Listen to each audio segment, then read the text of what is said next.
Repiten después de mí: amado Señor, Amado Señor, danos todo lo que nos une a ti, danos todo lo que nos une a ti, quítanos todo lo que nos separa de ti, quítanos todo lo que nos separa de ti, líbranos de nuestro egoísmo líbranos de nuestro egoísmo y entréganos enteramente a ti.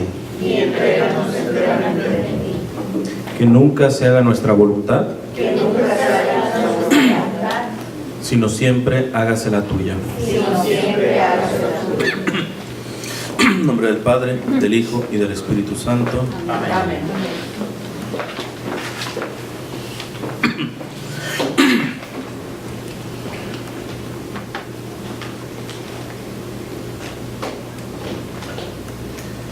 Bien, la temática que me habían pedido es que hablara un poco de la Virgen, lo de las imágenes, los sacramentos, pero yo insisto en poner bases porque en general la apologética, ya cuando se trata de defender la propia fe, yo al menos no la concibo en meras temáticas, y más cuando se tiene que defender delante de un, entre comillas, ex católico, porque a veces no nos llegamos ni siquiera a preguntar por qué es ex católico, y a veces podemos querer argumentar y quizá el problema de él no es intelectual, el problema de él es en la voluntad o en los sentimientos. Entonces es muy importante entender que la apologética, si se defiende la fe delante de otros, sean protestantes, evangélicos o ex católicos, entre comillas, estamos hablando con personas, y las personas tienen historias, las personas tienen experiencias. Entonces lo que voy a hacer es dar una charla, o posiblemente va a agarrar hasta la parte de la segunda o de la tercera en este caso, que sería la última. La he titulado como respondiendo, dialogando con dos chicas, entre comillas, pentecostales. ¿Por qué? Porque va a partir de la realidad.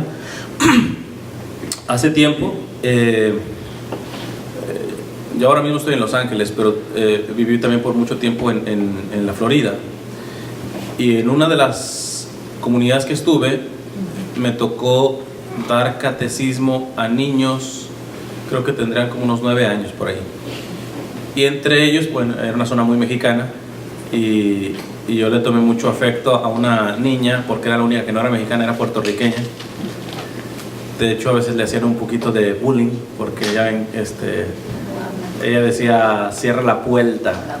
Entonces a veces somos un poco despiadados, y más de niños.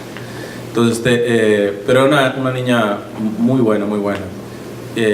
Iba también con su hermanito, que iba más pequeño, y otra hermanita que estaba entre los dos, entre el hermano y ella. Ella era la más grandecita.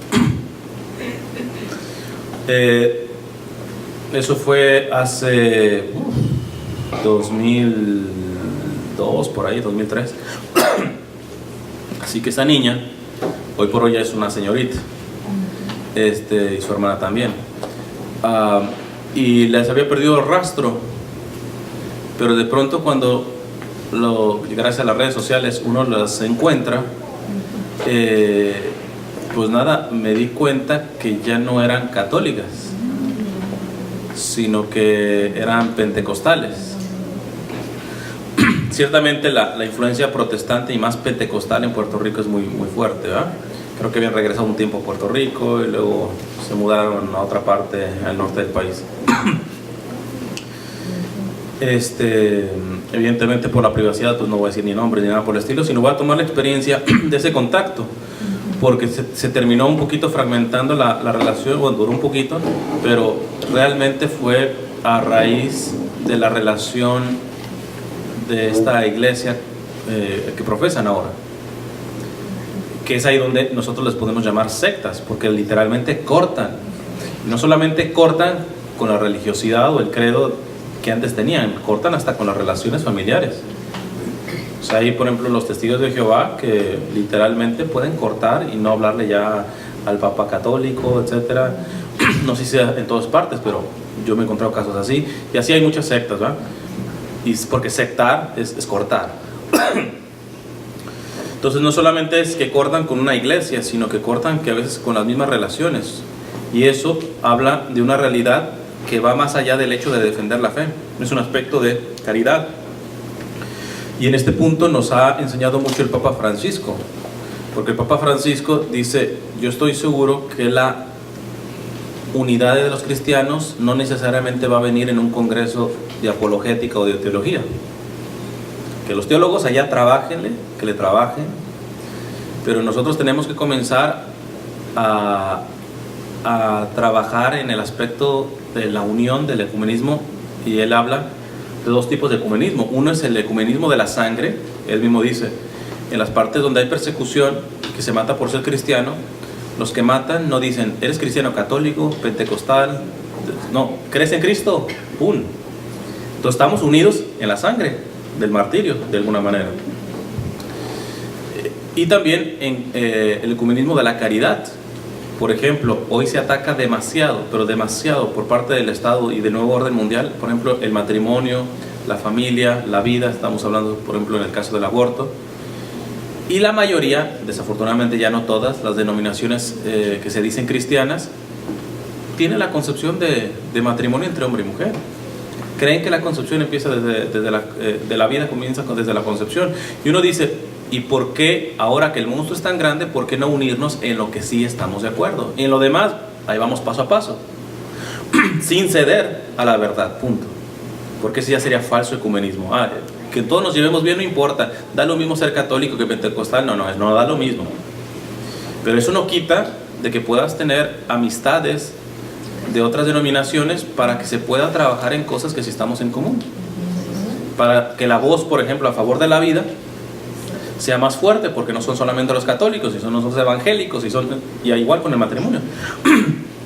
Desafortunadamente, hay denominaciones que literalmente envenenan la mente de las personas, y yo creo que hay muchas de extracción pentecostal, pero yo creo que de la mayoría de los pentecostales de extracción pentecostal son bastante fanáticos en este aspecto.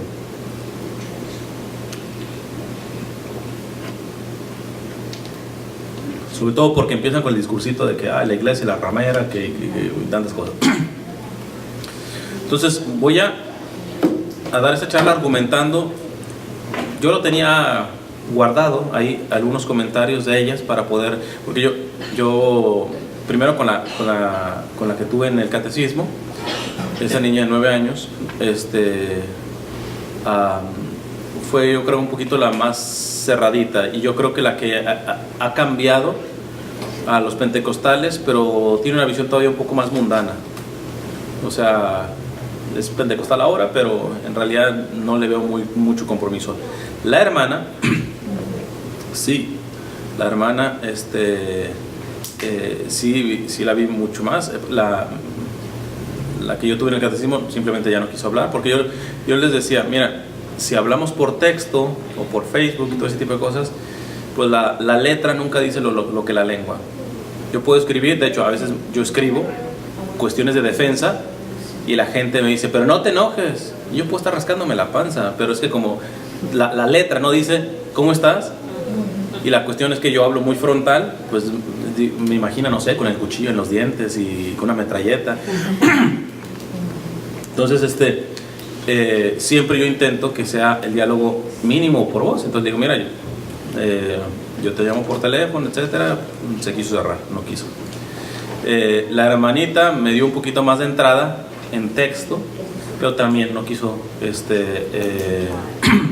hablar por voz, y hasta inclusive me sugería, bueno, no, mejor primero habla con mi pastor, y vamos a ver, vamos a contestar un poquito eso. Entonces voy a tomar parte de la conversación que hace porque creo que es un par de años, 3 años,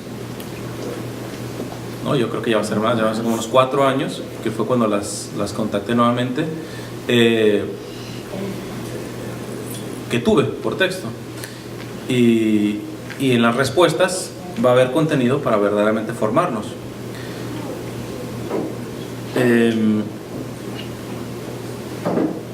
Primero, la mayoría de estas frases fueron con la hermana menor, no con la mayor, aunque me mezclo las dos. Y la primera cosa es que aunque ellas cerraron la puerta, por ejemplo, yo no las he dejado de apreciar. Yo sé que un día se abrirá un campo de diálogo como tal, pero tengo que reconocer de la segunda que aunque esté bastante cerrada en su experiencia de fe, se nota una muchacha que vive en una perspectiva que no la del mundo. Su hermana un pie aquí, un pie allá, pero la segunda, tú dices, hombre, hay católicos que ya quisiera que estuvieran viviendo la seriedad. Está equivocada, es una doctrina equivocada, pero la seriedad que está tomando ya la quisiera que los católicos, o que varios católicos la tuvieran, ¿verdad? Entonces, vamos por partes. La primera cuestión es como el tema de la ignorancia, el tema de la ignorancia. Ella me decía, para dar mi sincera opinión, yo no entiendo la católica, o sea, la iglesia católica. Sigue diciendo, porque antes yo iba, no me daba ningún interés. Y pone entre paréntesis cuando me escribía, puede ser mi ignorancia y era más niña, pero no aprendía nada. Yo lo que voy a hacer es verdaderamente un ejercicio de apologética, no de defendistismo o de pleito. Hay que empezar a reconocer las cosas que uno sí está mal. Y si uno revisamos en el aspecto de la catequesis, muchas veces es muy deficiente en nuestras parroquias la catequesis, muy deficiente. Desafortunadamente yo no me la tuve, no fue ni un año que la tuve, porque no me estuve de pasada en esa parroquia. Pero a veces yo me daba cuenta que yo le tenía que enseñar cosas que tendrían que haber visto 2-3 años antes en la catequesis. Y ya a los 9 años estarles explicando cosas esenciales, pues tú vas retardado, ¿ah? Entonces, la primera cosa antes de contestar a este punto que ella me decía, hay que hacer un examen de autocrítica dentro de la iglesia. Nuestra catequesis están siendo deficientes. Y con esto no estoy criticando a los catequistas, porque primero yo tengo que reconocer el valor de los catequistas de comprometerse, porque hay tanta gente que se queja de los catequistas, pero no toma el tiempo de comprometerse semanalmente a formar a esos niños. Antes de levantar la voz contra un catequista, por mucho que no les esté dando bien la doctrina o muy deficiente, pregúntate si tú tienes los mismos pantalones de comprometerte como se compromete el catequista, ¿verdad? Pero salvando el compromiso de los catequistas en nuestras parroquias, que es de aplaudirles. Segundo es, pues no alcanza la buena intención. No alcanza la buena intención. Siempre cuento con esto de que no alcanza la buena intención, el cuentito este del mono, el chango, el simio que se convirtió, se hizo católico y quería hacer su primera obra de amor por Dios. Su primera obra de amor por Dios. Y estaba en el árbol pensando, ¿qué puedo hacer por mi primera obra de amor por Dios? Y de pronto ve en el río un pez, se le avienta, lo agarra y dice, ya hice mi primera obra de amor por Dios. Este animalito se estaba ahogando y lo salvé. Pues, tremenda intención, buenísima intención, pero la falta de conocimiento de que el pez vive ahí lo mató. Con buena intención se pueden hacer grandes daños. Entonces, yo reconozco que muchos catequistas tienen una buena intención que tiene que ser de imitar por el compromiso que tienen, ¿verdad? Pero hay que ver la formación. Ahí tiene que ver mucho la responsabilidad de los párrocos, de las diócesis. A veces se limitan a un aspecto de libros y a veces los libros ni siquiera están verdaderamente de acuerdo a la doctrina católica, que eso es lo que me parece todavía más grave, porque todavía le está haciendo promoción a otras cosas que ni siquiera son católicas. O, por ejemplo, en el caso de los niños, se limita a entretenerlos, a poner dibujitos, etc. Hay estructuras más o menos recomendables de catequesis. Por ejemplo, yo he encontrado una estructura que le llaman catequesis familiar, que los que reciben el catecismo más bien son los papás, y los papás son los que les explican a los hijos en la casa el catecismo. Y ya después los hijos pasan, alguien podría decir, bueno, pero ¿qué tal si no se lo explica? No, pero es que van a pasar a exámenes. Entonces, pero son los papás los que van a recibir catecismo a la iglesia. Eso me parece que funciona, eso es una buena estructura. Otras veces es, mientras los hijos están en catecismo, se le da catecismo también a los papás, en otro sentido, ¿va? Para profundizar o algún tema, alguna cosa de esas. O sea, hay formas de empezar a hacer las cosas de mejor manera. Entonces, esto que me dice esta amiga, esta niña, yo cuando no estaba no me generaba ningún interés porque no aprendía nada. Y muchas veces hay que decir que es cierto. Es cierto. Más allá de ponerlos a dibujitos o alguna cosa, no aprendía. Pero ahora respondámosle que la parte de responsabilidad, porque ella ya no es una niña. De niña, pues bueno, la responsabilidad pasaba a los padres, que a veces ni siquiera se bajan del carro. Es casi como le avienta la patada al niño a la escuela y ya vete a tu salón, ¿verdad? Ni siquiera toman la molestia de dejarlo en el salón. Entonces, ella habla de interés. No le generaba interés. Yo le respondería: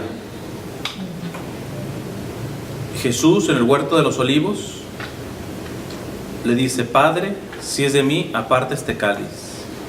No tiene interés de dar la vida al Señor en ese momento, de pasar por el cáliz de su pasión. No tiene interés. Padre, si es de mí, aparte este cáliz. O sea, yo ya no tengo interés de pasar lo que se me viene. Pero las cosas importantes, las cosas relevantes, hay pan. ¿Quieres comer pan o no quieres comer pan? Eso es irrelevante. Es una cosa que me interesa comer pan o no me interesa comer pan, etc. A menos de que esté realmente muriéndome de hambre. Pero cuando es una opción, pues, bueno, son opciones que tú puedes tener interés, no puedes tener interés. Ayer jugó México, a algunos les podrá dar interés, a otros no les interés. Punto. Son cosas que puede entrar el que tengas o no de interés. Pero hay cosas esenciales en donde no te puedes dar el permiso de decir: ay, no tengo interés. Y la fe es una de ellas. Y el Señor por eso dijo: si es por mí, aparta de mí este cáliz. Pero ¿en qué terminó? Pero no se haga mi voluntad, sino hágase la tuya. Es decir, que las cosas importantes no se hacen por interés, sino por amor, por solidez en el compromiso, por voluntad, aunque no tenga interés, aunque no quiera. Y uno tiene que cuidar eso, ¿verdad? Está el famoso chiste ese del que le dice a la mamá: mamá, hoy no quiero ir a la escuela. Mamá, hoy no quiero ir a la escuela. Tienes que ir, mijito. No, quiero ir a la escuela. Tienes que ir, mijito. No. Es que, mijito, tú eres el director de la escuela. O sea, no es de que si quieres o no quieres. Eres el director. Entonces, el tener una experiencia de la fe, por si te interesa o no te interesa, ya empezamos mal. El que está creciendo en la fe por interés, un día va a estar como esta chica. No, es que yo dejé venir a la parroquia porque yo no aprendía nada, no tenía interés. Hombre, si no aprendías nada, la pregunta es: ¿por qué tú no hacías la diferencia? Y si no tienes interés, te la paso, pero recuerda que Jesús en el huerto de los olivos ya no tenía interés en dar la vida. Y sin embargo dijo: pero no se haga mi voluntad, sino siempre hágase la tuya. ¿Vale? Ahora, la ignorancia es también un punto muy importante. En el caso de ellas, ya no quisieron dialogar por teléfono, y se cerraron al final. ¿Por qué?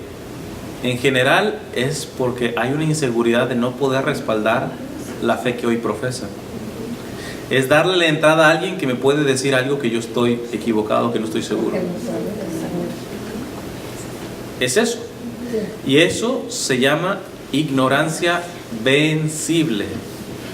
Esto aplica por ejemplo, a la hora de confesarse o de ver si uno tiene pecados. Los aztecas abrían el cuerpo de una persona, le sacaban el corazón latiendo, etcétera, un asesinato. ¿Estaban pecando, sí o no? No. no necesariamente están pecando. Hay sacerdotes que dicen que sí, que un acto demoníaco, etc. Se tienen que poner a preguntar si los aztecas por sí solos podían entender que no matarás era un mandamiento de Dios. Al contrario, ese acto lo hacían para ofrecerlo a su Dios, a lo que les alcanzaba. A los que les alcanzaba. Si los aztecas hubieran tenido alguna forma de enterarse de que matar era malo, se les podría juzgar si estaban haciendo mal o no mal. Es más, el juego de pelota que tenían, creo que en este caso los mayas o los toltecas, no recuerdo, pero los indígenas estos que jugaban con el juego de pelota con la cadera, que lo tenían que aventar a un circulito, entrar al circulito, el equipo vencedor era el sacrificado. O sea, era el premio que te sacrificara. Entonces, uno no puede ser tan simplista en decir, pero es que estaba matando. Hay que ver el contexto. En cambio, por ejemplo, una mujer que quiere abortar y alguien pro vida se le acerca y le quiere mostrar lo que ella tiene en el vientre, inclusive, mira, te llevamos a una clínica pro vida y te hacemos el ultrasonido y te lo mostramos, porque las clínicas de aborto tienen prohibido mostrar el ultrasonido, porque más del 80% que ve el ultrasonido se arrepiente. Entonces, y la mujer no quiere, y después aborta y dice, no, yo no aborté a un ser humano, eran células, etcétera. Oye, pero ciertamente puede estar en ignorancia, pero una ignorancia vencible, se podía vencer. Ella no quiso formarse y entonces le cuenta como si supiera. En el caso de los aztecas es invencible, ellos no tenían forma de saberlo, no habría forma de saberlo. Entonces mucha gente prefiere no acercarse a la iglesia, prefiere no formarse para no informarse de que está haciendo una cosa mal. Pero no, lo que no se enteran es que delante de Dios ya están pecando, porque sí, su ignorancia es vencible, se puede vencer. Ellos no han querido. Si su ignorancia es invencible, ahí la responsabilidad del pecado no es tan grave. Puede ser pecado venial, o bueno, en la Sagrada Escritura dice, el que lo sabía recibirá muchos azotes y el que no recibirá pocos azotes, porque lo que está mal está mal. Pero hay un aspecto de ignorancia vencible o invencible. Habría que ver en este caso esta chica, que ya no se abren al diálogo. ¿Por qué? Porque posiblemente no quieren saber las razones por las cuales ellas se equivocaron al irse a esta otra iglesia.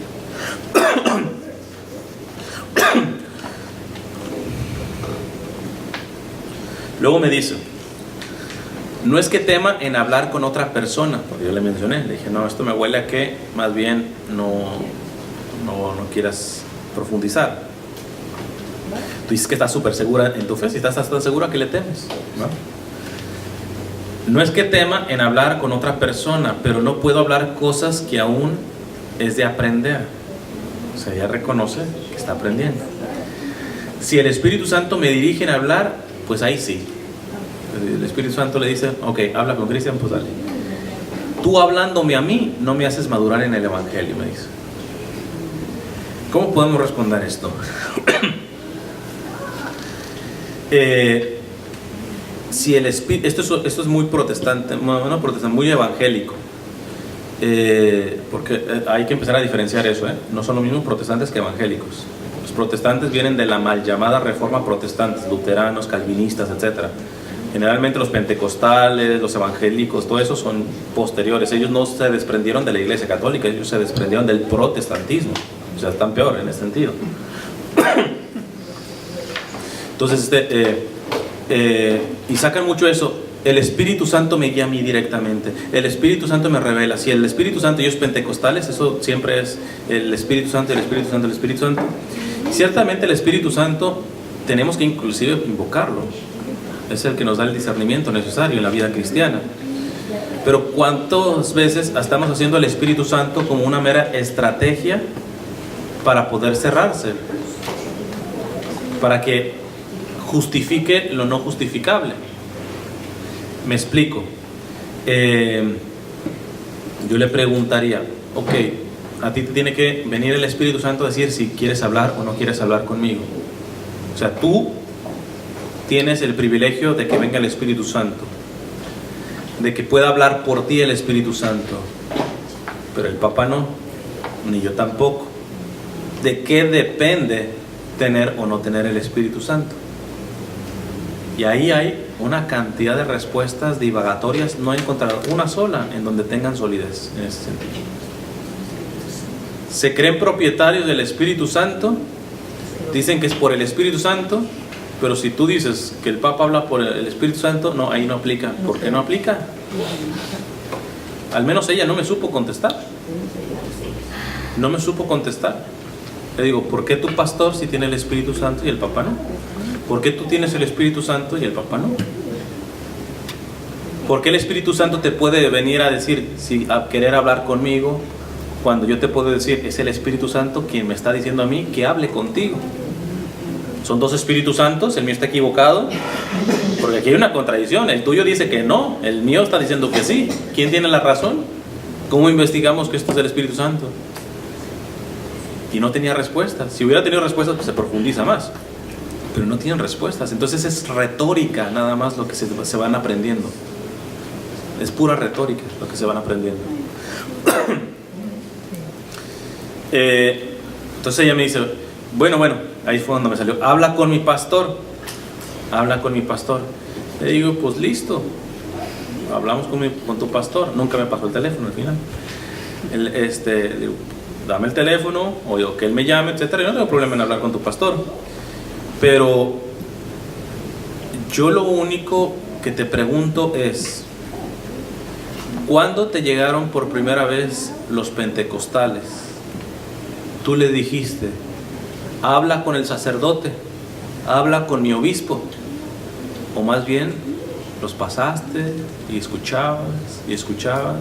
Fíjate que estás haciendo de una manera hipócrita tu comportamiento, porque ahora que yo llego, tú me dices, no, conmigo no, habla con mi pastor.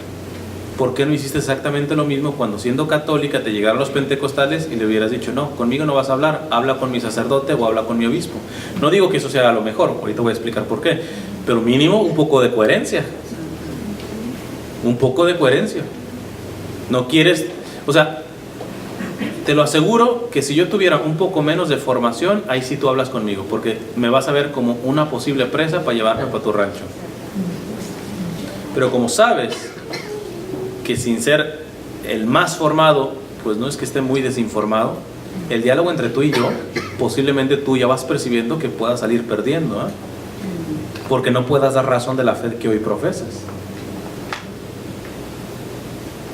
Entonces, pero fíjate, este tipo de cuestiones de mismo sentido común, de puro sentido común. Cómo ella me pide que hable con su pastor, lo cual yo no tenía problema, y esa actitud no la tuvo cuando le llegaron los pentecostales. Posiblemente viene de no entenderse como iglesia, porque esto sí hay que decirlo. Además que son comunidades más pequeñas, pero los protestantes generalmente sí generan, y sobre todo cuando la iglesia es más pequeña, un sentido de iglesia, de que pertenecen a alguien. Y muchas veces eso en la iglesia no se está dando, y hay que decirnos también la verdad ahí. O sea, se viene a misa, no se tiene vida comunitaria, etcétera. O sea, no hay sentido, tú no te sientes parte de. Porque cuando tú te sientes parte de, cuando tú te sientes respaldado, es hasta con los niños. Bueno, no sé acá, pero al menos en México, no sé, te venía alguien a pelear en la escuelita, etcétera, y tú le decías, ándale, peléame, y le digo a mi hermano, que está en sexto de primaria, y el otro te decía, pues el mismo está en secundaria, hasta llegar el papá, o sea, a ver quién llegaba. ¿Por qué? Porque te sientes respaldado. Entonces, ciertamente aquí te tienes que revisar tú si te sientes respaldado. Pero si no, volvemos a lo mismo de Francisco de Asís. Señor, que busque consolar y no ser consolado, amar y no ser amado. Lo más patético y terrible dentro de los católicos es que solamente tengamos la perspectiva de recibir. Repito, el catequista haciendo mal, ¿y por qué usted no se mete? El líder del grupo, ¿y por qué usted no agarra el liderato? Es que no me siento respaldada. ¿Usted está haciendo respaldo? O sea, uno tiene que comenzar eso, porque si no uno queda añeñado en la experiencia de la fe. Además, cuando ella me dice que hable con su pastor, ella está implícitamente diciendo que su pastor tiene la verdad. Y automáticamente uno ya entiende por qué cuando le llegaron los pentecostales no los mandó con el sacerdote, porque posiblemente no se crea que se tenga la verdad.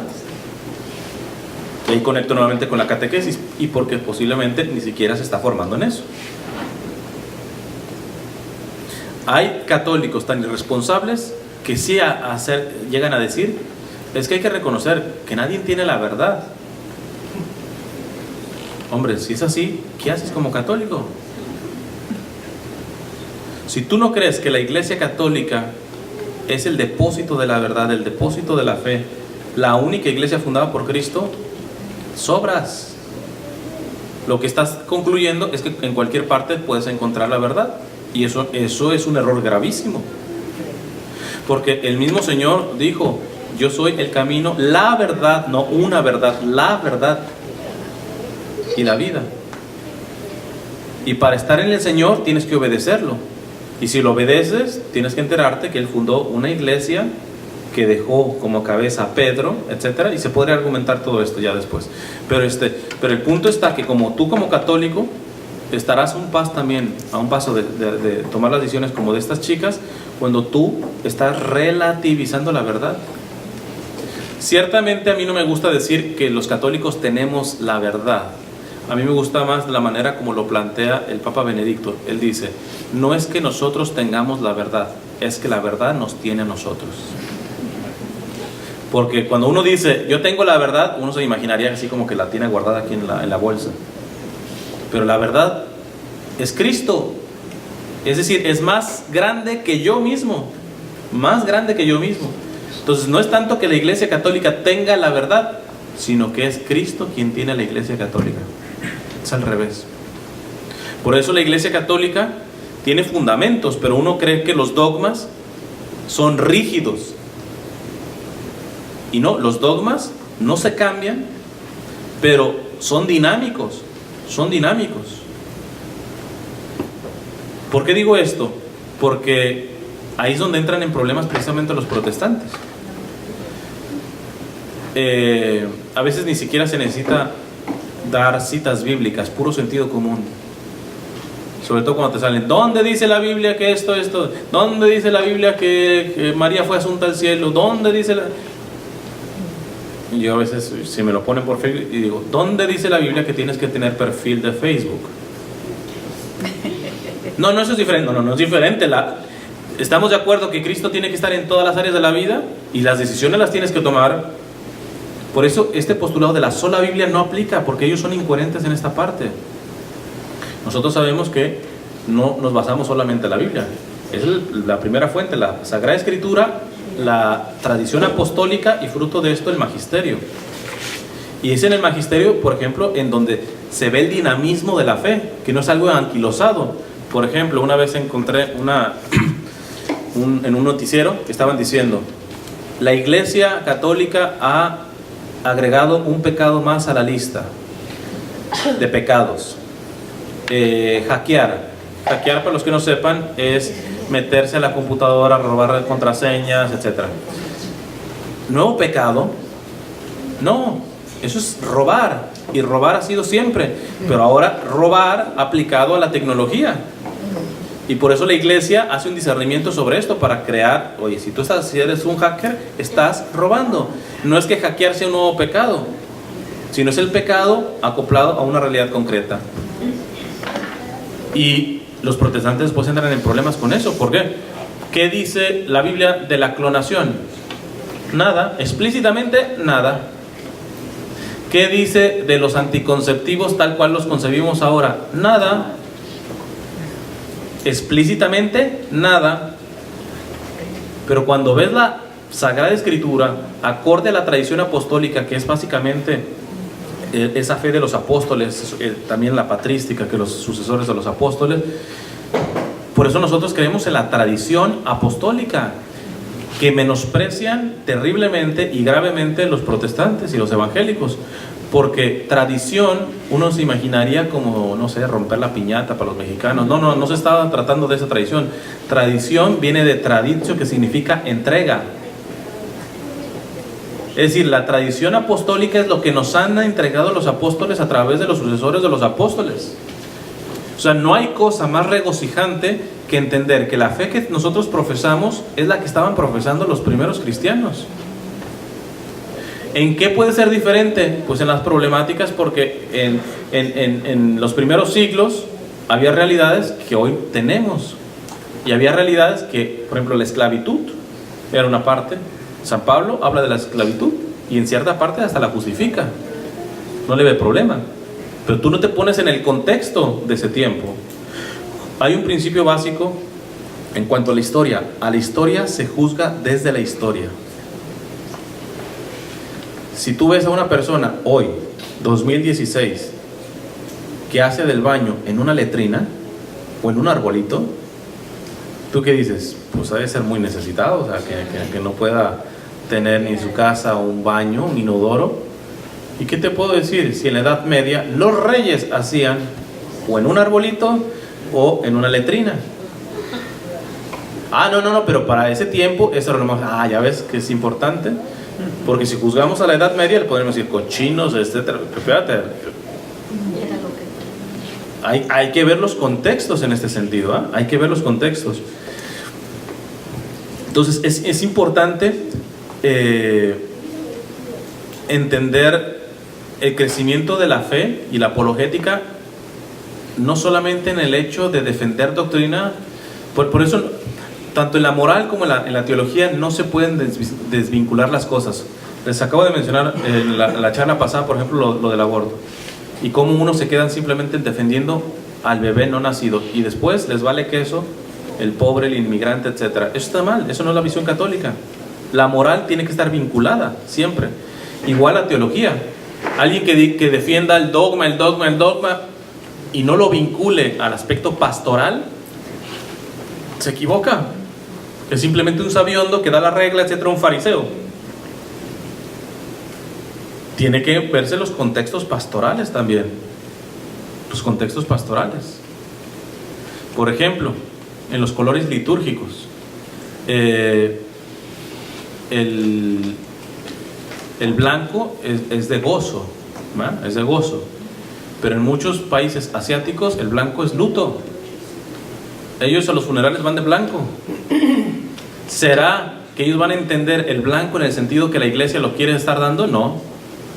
Y sin embargo, ahí es donde la iglesia hace una inculturación del evangelio, etc. Y eso les cuesta mucho a los protestantes y a los evangélicos.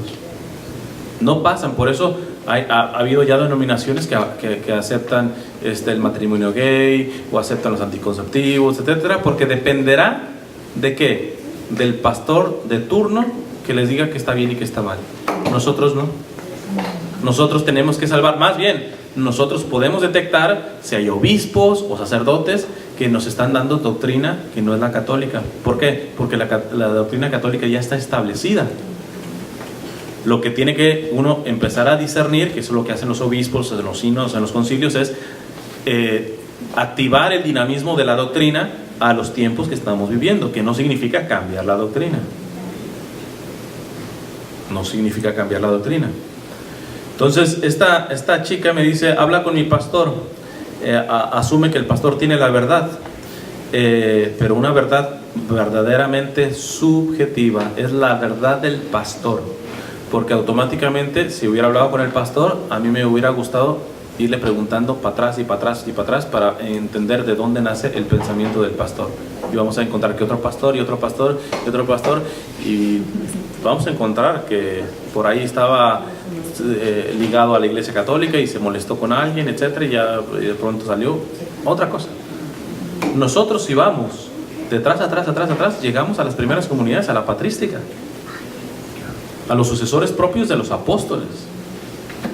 Y eso no es con Biblia, eso es una enciclopedia o un libro de historia serio.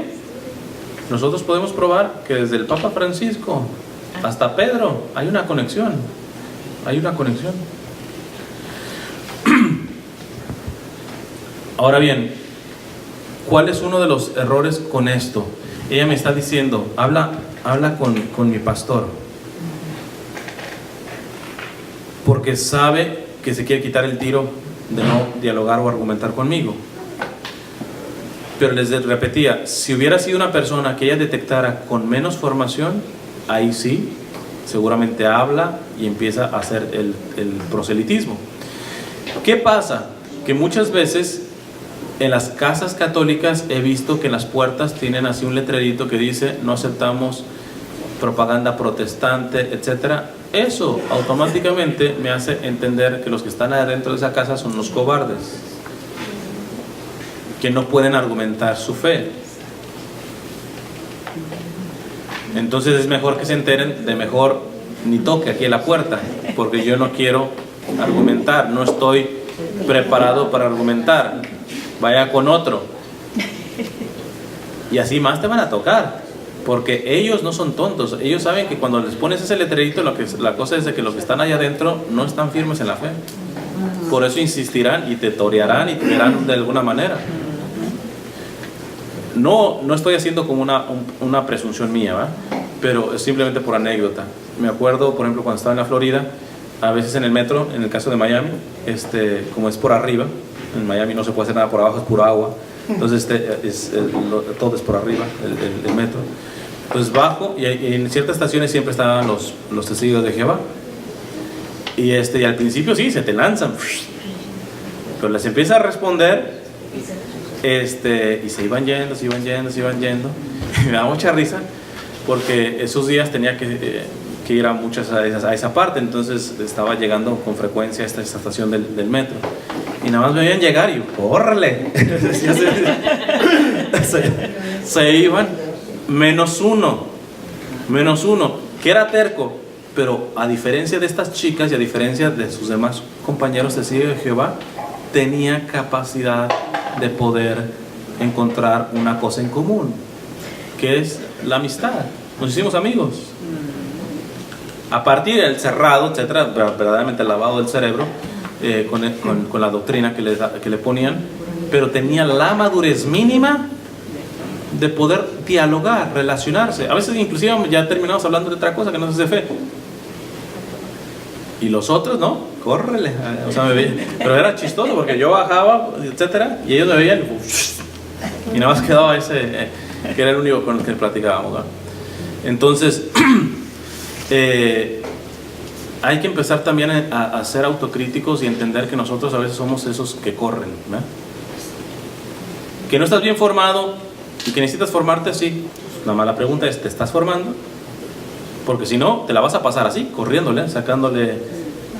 Nuevamente, no se trata de estar peleando, estar debatiendo con todo el mundo, pero se trata de que tú estás sólido en tu fe, o eres de los que primeramente correrían igual como esos testigos de Jehová. Segundo punto que me tocó esta chica, el antitestimonio de los católicos. Una cosa que casi siempre sacan y que vamos a ver que es cierto en muchos sentidos.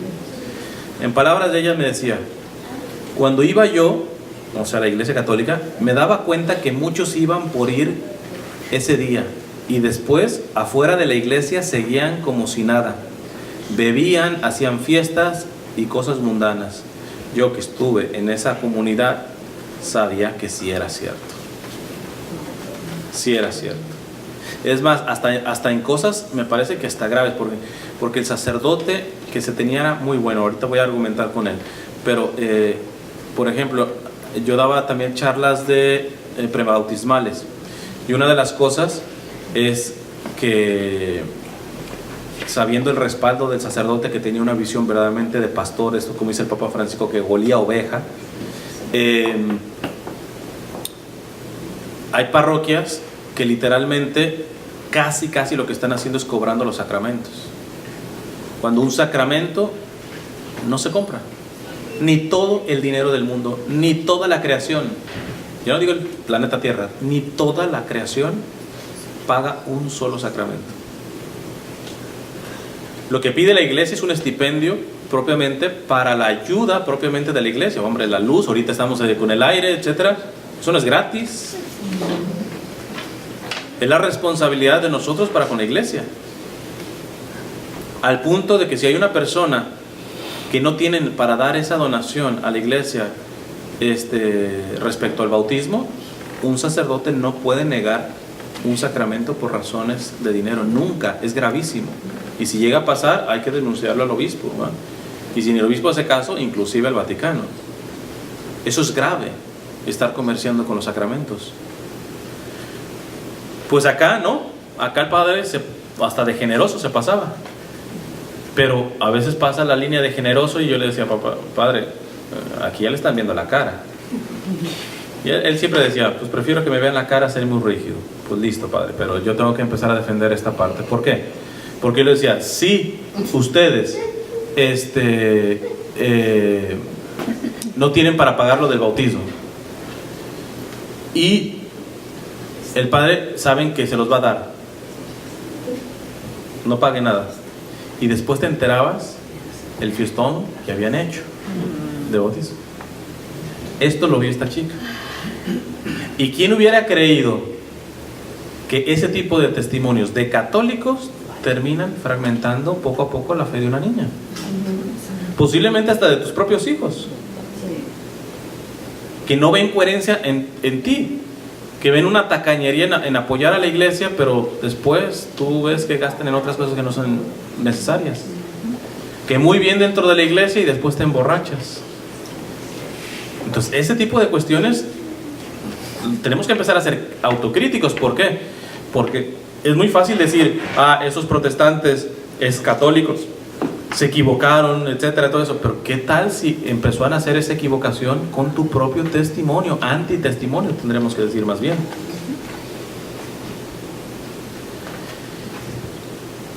Cuando yo iba, me daba cuenta que muchos iban por ir ese día y después afuera de la iglesia seguían como si nada. Bebían, hacían fiestas, cosas mundanas.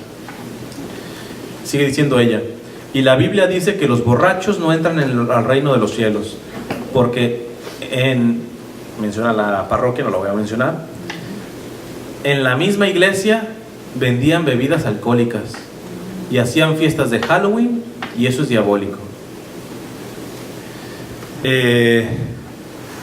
Nuevamente, una parte hay que reconocer lo que se hace mal. Aquí yo sí me la tuve que agarrar fuerte porque estaba calumniando, ya es mentira. Y en eso sí caen muchos protestantes, empiezan a engrandecer las cosas. Espérate, de acuerdo, muchos que vienen aquí a la parroquia después andan emborrachándose o haciendo otras cosas afuera. Pero a mí me consta, ese sacerdote era una comunidad sumamente pobre, y en las fiestas patronales él se le ofrecía el poder vender cerveza. Y pues imagínense lo que se gana con la cerveza. Él nunca quiso. Entonces fíjate que ahí le pongo el freno, porque hay que detectar cuando uno dialoga sobre todo con los más fanáticos, que agrandan las cosas para justificarse.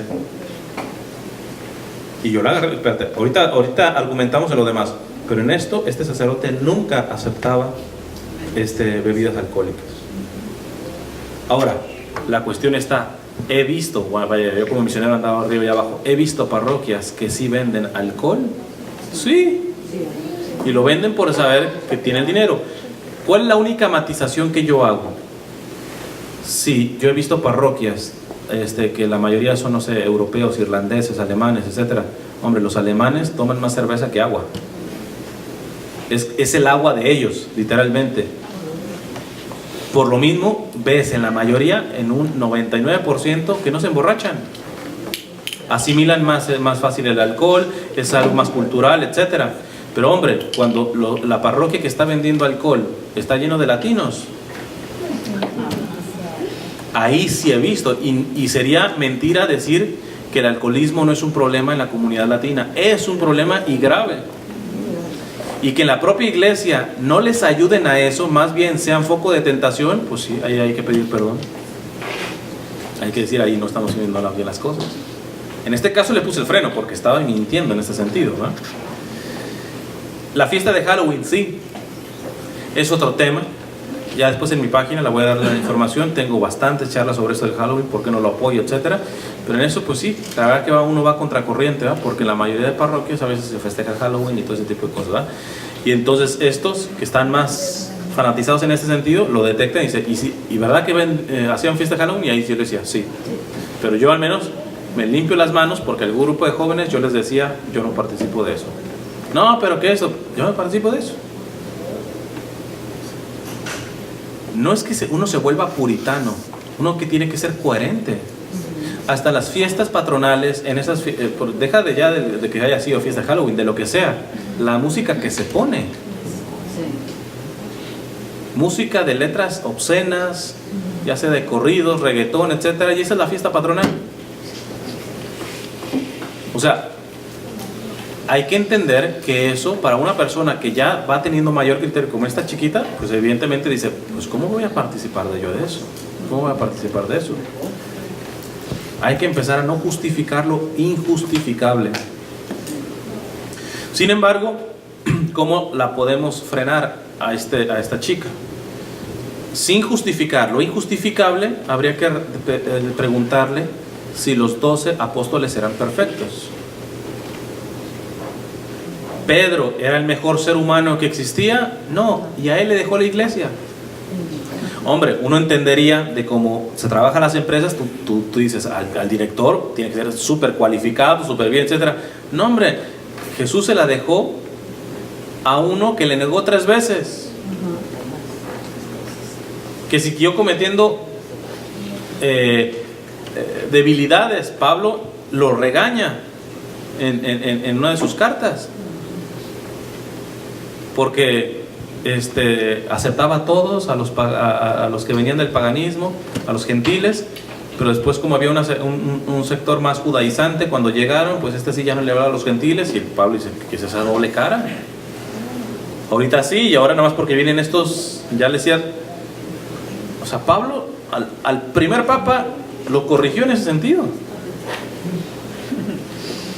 Está lo de la tradición, eso no está en la Biblia, pero es una tradición antigua, en donde Pedro, al ver la persecución, ya estando en Roma, dice, no, pues de aquí corro. Y ya a las afueras de Roma se le aparece un peregrino y se da cuenta que es Jesús, y le dice, quo vadis, Domine, es decir, ¿a dónde vas, Señor? De hecho hay una iglesia que se llama la iglesia del quo vadis, por eso. Y el Señor le dice, voy a ir a volver a dar la vida a Roma. O sea, cáptala. Al que dejé enfrente de mi iglesia le está dando miedito, así que me toca ir otra vez a dar la vida. Y entonces Pedro se regresa y ahí es donde lo crucifican, y no se siente digno, que pide que lo crucifiquen de cabeza. Pero fíjate, hasta el último momento de la vida de Pedro flaqueaba en ciertas cosas. Gracias a Dios siempre se arrepentía, no como Judas, que se fue por la fácil. Siempre se arrepentía, reconocía su pecado. Pero ¿qué quiero poner en esto? Hombre, el líder de los apóstoles, le diría a esta chica, si no lo quieres llamar el líder de la iglesia, etcétera, porque evidentemente Dios no reconoce que sea el líder de la iglesia, pero bueno, el líder de los apóstoles sí puedes decir que sí, porque soy totalmente sustento. Era un hombre con fragilidades, hasta en el último momento de su vida andaba teniendo que arrepentirse de ciertas cosas. Y ahora tú me vienes, que no estás ya en la iglesia católica porque había borracho, etcétera, y todo eso. O sea, la pregunta sería, para la iglesia que te fuiste, ¿todos son perfectos? O sea, que no empieces con puritanismo, ¿no? O sea, yo te acepto, no quiero justificarlo, no injustificar. Sí, damos mal testimonio y eso se tiene que cambiar, pero tú no lo puedes agarrar de pretexto para irte a otra iglesia, porque la pregunta es, ¿en la otra iglesia es pura gente perfecta? No. Que me diga, bueno, pero son más perfectos que la iglesia católica. Bueno, entramos contigo, ¿tú eres perfecta? No, pues que no. Automáticamente, para donde vayas, si hay un lugar perfecto, tú lo vuelves imperfecto en el momento. Ya si tú me dices que es perfecta, pues vamos a revisarle, ¿va? Pero suponiendo que en algún lugar hay perfección, la pregunta es, ¿tú eres perfecta? No. Pues cuando tú llegues a ese lugar perfecto, ya lo vuelves imperfecto. Entonces no tiene sentido, es una mera salida fácil que a veces dan quedándose en los pecados de algunos católicos, porque ciertamente yo a veces les digo, qué interesante que hayas puesto tanta atención en los malos católicos y no en los buenos. Y ahí es donde yo le saqué al párroco. Ese párroco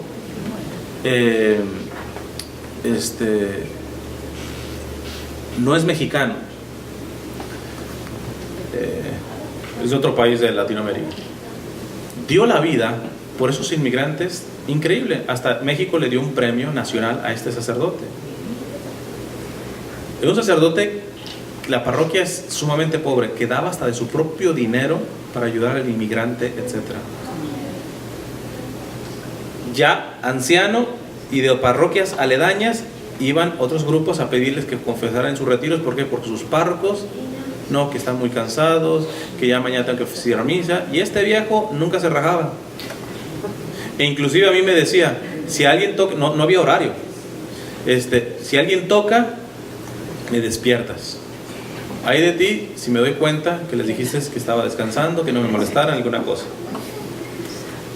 Yo soy de la idea que maleducó en una parte de la gente, porque la gente pues realmente sabía que no había horario, y hay que respetar, o sea, es un ser humano que no lo podemos desgastar así nada más. Pero lo que quiero decir es alguien que cometió imprudencias, pero imprudencias por darse, por generosidad. Y yo le dije, qué curioso que eso no lo viste.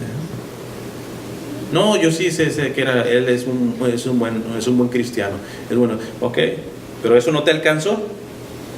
Pesó más en ti los malos testimonios. A veces nos ponemos así. Si revisáramos los que metieron la pata en la iglesia, pero también revisáramos en ese mismo tiempo, no, que la Inquisición, bueno, siglo XVI, muchos metieron la pata feo, pero bueno, en el siglo XVI también tenemos una Santa Teresa de Ávila, un San Juan de la Cruz. Santa Teresa de Ávila perseguía hasta por la propia iglesia. San Juan de Ávila, metido por calumnias en la Inquisición, 2 años en la cárcel. Y en esos 2 años no se llenó de odio, en esos 2 años escribió su obra espiritual más grande, que es el Audifilia. Porque los santos se dan cuenta de una cosa, y con eso terminamos esta primera parte. Los santos se dan cuenta que la iglesia de Dios no es perfecta en cuanto a los seres humanos. La iglesia católica es santa porque su fundador es santo, no porque nosotros seamos santos. Por él, santa, católica y apostólica. Y es santa por él, no por nosotros. Entonces, los santos se dan cuenta de que Dios corrige a su iglesia no generando cobardones, sectarios o fundadores de otras iglesias, sino generando santos desde adentro que la limpien. Esa es la gran diferencia. Muchos vieron lo que ella vieron, pero posiblemente muchos dijeron, precisamente porque veo tanto antitestimonio católico, necesito yo poner el ejemplo. La santidad tiene que empezar por mí. Qué diferentes se ven las cosas. Ante el antitestimonio de otros, te puedes hacer el digno. ¿Cómo es posible? Me rasgo las vestiduras, ya me voy de esta iglesia.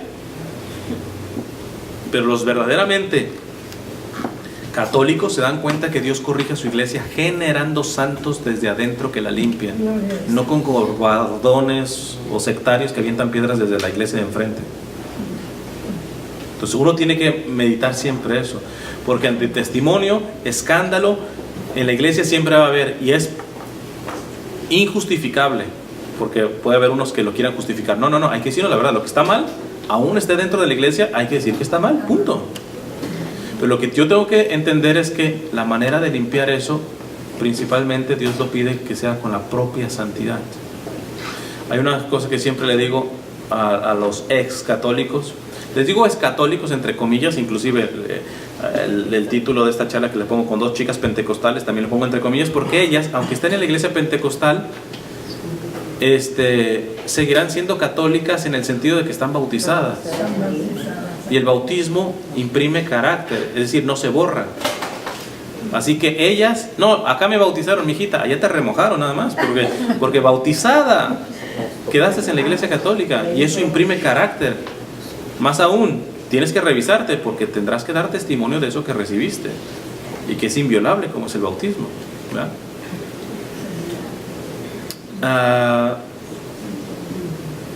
Bueno, vamos a dejarlo aquí. Vamos a dar un break y damos el restante de la argumentación en la segunda charla. Dios te salve María, llena eres de gracia, el Señor es contigo, bendita eres entre todas las mujeres y bendito es el fruto de tu vientre Jesús. Santa María, Madre de Dios, ruega por nosotros los pecadores, ahora y en la hora de nuestra muerte. Amén. En nombre del Padre, del Hijo y del Espíritu Santo. Amén.